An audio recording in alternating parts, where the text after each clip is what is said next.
Tanguye gucapa nkikiri muto cyane ngifise 11 ans none natanguye ndagira utudessin duto duto hama mu nyuma ndaronka uwuza aramfasha.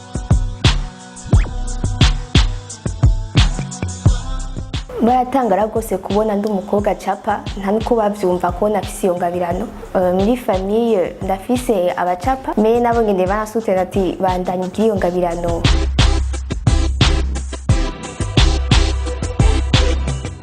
Akamondotera abandi bakobwa nuko batoneglisha atano bafise kuko si bose arose yotana gucapa cyangwa kuririmba cyangwa kiriki nimba ifise bayidevelope. Ndatumire bose yuko boza bagakoresha iyo ngabire barose bakayikoresha kugira ateze imbere biteze imbere bongera ateze imbere igihugu.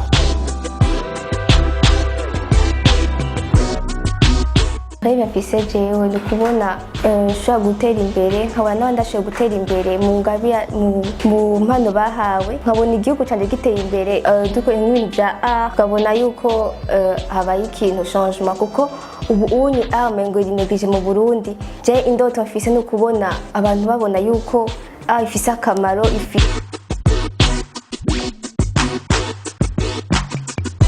nifurije yuko atamukobwa yo gumiza amaboko mu mpuzu ngo arindiriye iki afise iyo ngabirano nayikorereko abwira ngo asho guteza imbere asho kwiteza imbere asho guteza imbere n'igihugu cyacu.